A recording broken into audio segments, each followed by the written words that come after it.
Hallo zusammen, ihr Lieben. Wir schauen uns heute an, welche Veränderungen bringt der August mit. Was liegt in der Luft? Was darf ich weitergeben für den August?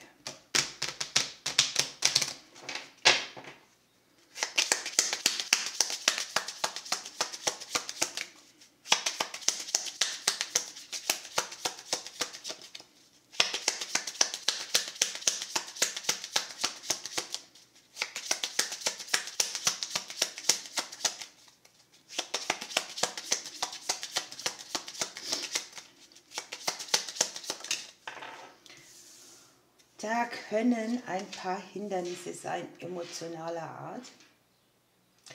Möglicherweise geht es auch um etwas, was man nicht ausspricht. Ja, was man nicht ausspricht. Es ist hier so, dass es Aussprechen weiterbringen würde. Ne? Möglicherweise ist man hier auch so drauf, dass man überlegt, oh, ich möchte zu irgendeinem Thema gar nichts mehr sagen, weil es nichts bringt. Der ein oder andere wartet vielleicht auf eine Nachricht, die im emotionalen Bereich irgendwie erlösend wäre, kommt aber nicht richtig durch. Die Nachricht kommt auf jeden Fall und dann ist sie auch noch gut. Also bleibt hier emotional stabil, glaubt an das Glück, an das, was ihr braucht. Das kann jetzt eine Nachricht sein, die euch langfristig weiterbringt, die mit dem häuslichen Bereich zu tun hat.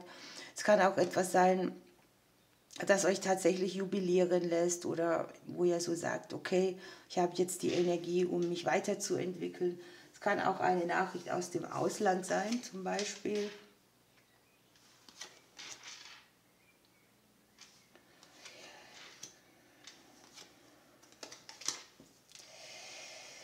Es kann sein, dass sich hier Themen zeigen, die uns schon länger auf dem Herzen liegen. Ein emotionaler Knoten, etwas, wo wir dann den Fuß nicht so richtig rauskriegen. Einen Berg, den wir vor uns sehen. Aber zugleich ist es auch eine Energie, die konfliktlösend ist, die Blockaden brechen lässt und die sind hier in diesem Bereich Emotion, Psyche, Gefühle.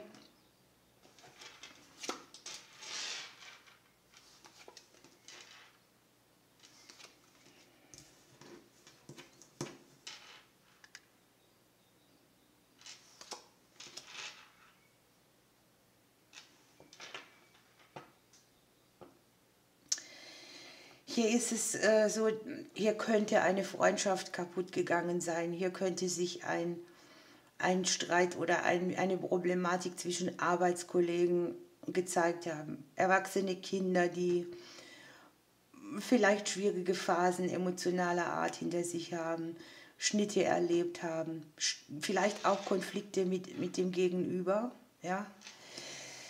Hier ist sehr viel, was sich aufklärt, was besprochen werden muss, was in eine andere Energie geht.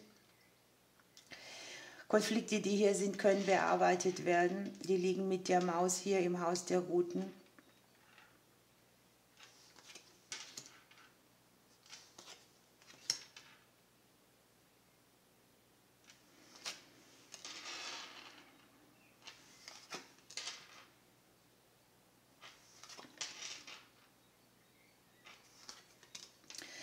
Es kann ja auch sein, wenn ihr euch um jemand Spezielles Gedanken oder Sorgen macht. Es mögen jetzt hier Freunde sein, Kinder, vielleicht auch Tiere. Der Hund ist immer auch ein Tier. Viele haben Haustiere und Hunde. Dass sich diese Situation erledigt. Ja, wir haben die Wunscherfüllungskarte da drin.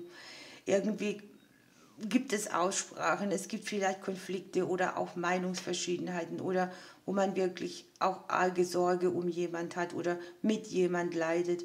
Das sieht man, dass das hier geklärt wird. Es ist eine schicksalshafte Situation und es ist auch eine Situation, wo sehr viel karmische Prozesse von Mangel mit dabei sind. Plötzliche Wenden, aber ich sehe, das Kreuz im Haus der Mäuse ist auch eine Erleichterung. Für alle Dinge, die ihr im häuslichen Bereich habt, Es können jetzt Umzüge sein, es können Reparaturen sein, das kann das Umfeld mit betreffen. Ein Umzug oder ein Verkauf von einer Immobilie, das liegt hier sehr schön in dieser Zeit drin.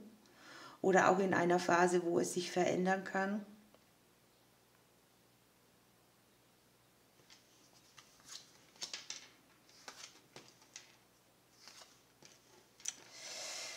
Ich habe uns selber im Hause des Gegenübers drin.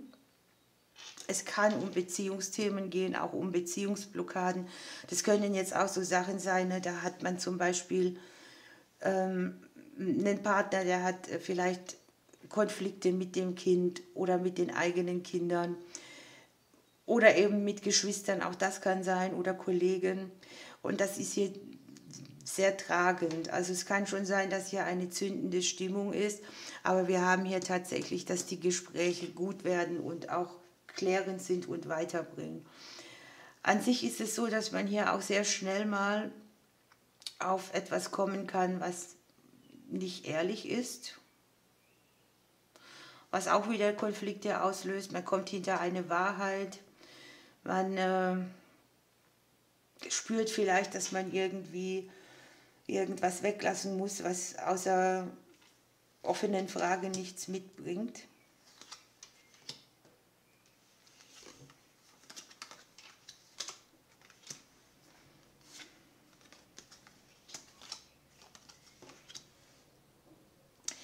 Die Blumen gehen raus. Witzigerweise liegt im Haus der Blumen der Sarg drin, also dieses Konstrukt, das sich verändert, das im Umbruch ist, Anfang, Ende, Neubeginn. Ich habe hier das so, dass in unserem eigenen Haus die Sense liegt und dass wir hier auch bereit sind, Schnitte zu machen, etwas zu verändern, abzugeben. Das kann jetzt hier im vertraglichen Bereich sein oder bei etwas, was unterschwellig unecht ist. Ich habe im Haus des Berufes an sich die Veränderungen drin, die kommen einerseits von außen, andererseits von unseren Sachen, die wir so in die Veränderung bringen wollen. Die Berufskarte liegt hier im Hause der, sagt mir schnell, der Sicherheit drin. Auch hier sieht man mit den Sternen eine gute Energie. Hier können Menschen sein, die Aufträge mitbringen, zum Beispiel gute Nachrichten zusagen. Eine Nachricht, die auch hier wieder positiv ist, kann hier überbracht werden. Man geht so ins Vertrauen zurück zu dem, was man umsetzen möchte. Auch für die Selbstständigen liegen hier kleinere Dinge, die sich so zu den Gunsten drehen. Aber ich sehe auch Menschen, die zum Beispiel dann wegbleiben. Das können Kunden sein, Arbeitskollegen, sowas alles. Menschen, die Aufträge gegeben haben. Das macht dem großen und Ganzen nichts aus. Die Geldkarte liegt hier schön, sie liegt im Haus der Sonne. Ich sehe hier das kleinere Geld mehr, ich sehe hier den Wachstum und ich sehe im Haus des Geldes Entscheidungen, Möglichkeiten, die neue Türen öffnen, die irgendwie Sicherheit bringen. Auch hier wieder vielleicht mehr im kleineren Bereich. Nichtsdestotrotz sind diese Entscheidungen hier oben vielleicht auch mit Themen Finanzen von Haus, Häuslichkeit oder auch, ja, wie nennt sich das? Eine Möglichkeit, sich über den beruflichen Bereich Geld mehr zu erwirtschaften. Das kann eine kleine Veränderung sein, es kann etwas sein, was plötzlich hinzukommt.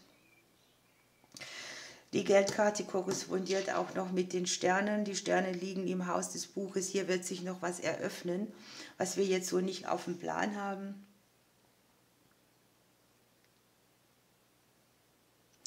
Im Haus der Liebe liegt hier das Kleeblatt drin. Hier kann schon auch sein, dass einem was zu oberflächlich wird oder dass man nur kurz glücklich ist. Auch hier liegt eine neue Erfahrung irgendwie, die möglicherweise auch Zusammenhalt erfordert. Wir haben im Haus des Ringes eine Dame drin, das können jetzt entweder Verstrickungen an sich sein im Beziehungsbereich oder Leute, die gute Möglichkeiten haben für Verträge am häuslichen Bereich, am beruflichen Bereich.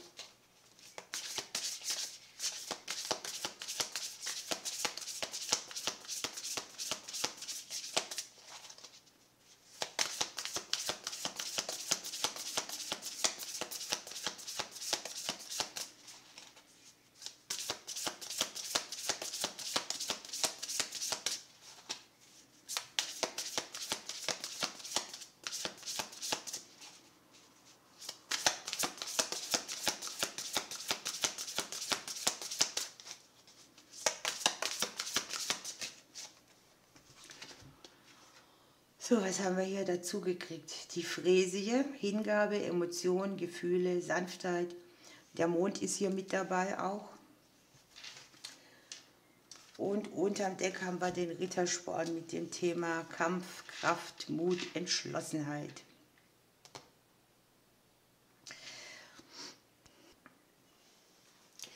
Mit der Fräse geht es hier auch sehr viel um die weibliche Seite, um Yin-Energie. Die Karte sagt, dass wir ins Spüren kommen sollen. Das werden wir. Hier sind sehr viele Emotionen.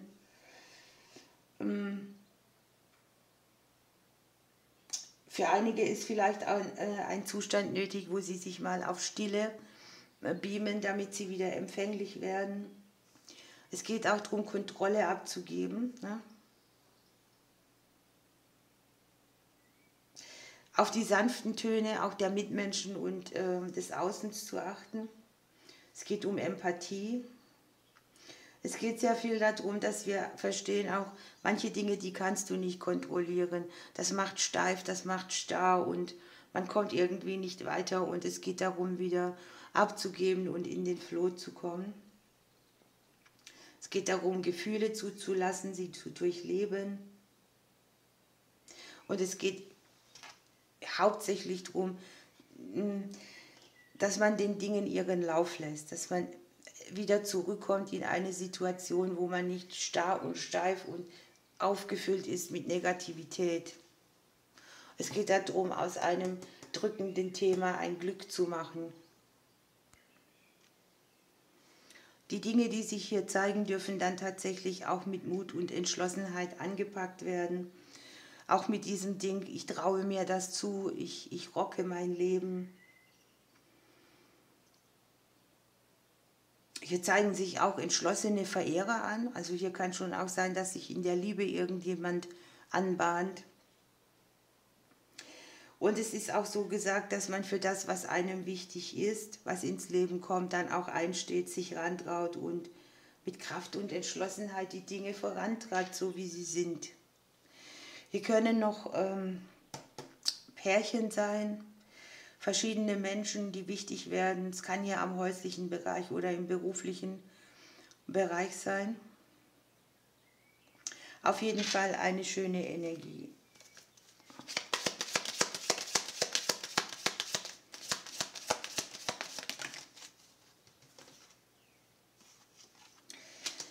Hier ist das Prinzip Hoffnung sehr hoch. Das Thema ist Regeneration.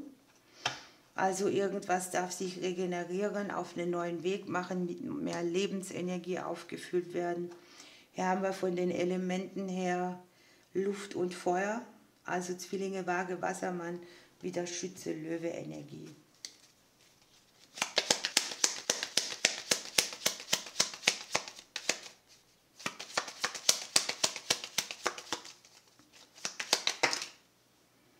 Wir schaffen das und irgendwo kommt uns ein Geschenk über den Weg. Ihr Lieben, wir nehmen noch eine Pflanze für den Monat und dann würde ich sagen, lassen wir das so stehen. Das Wichtigste ist gesagt. Ja, guckt euch das an. Wunder kommen unerwartet. Das ist das, was da oben so dargestellt wird, ne? Man hat vielleicht Sachen, wo man immer kämpft und glaubt und hofft und man kann es nicht loslassen und man erwartet irgendetwas. Und hier ist es eben so, dass es auf unerwartete Weise kommt und auch, dass die Dinge dann wieder leichter und heller werden. Ihr Lieben, ich wünsche euch eine schöne Zeit. Ich drücke euch bis bald.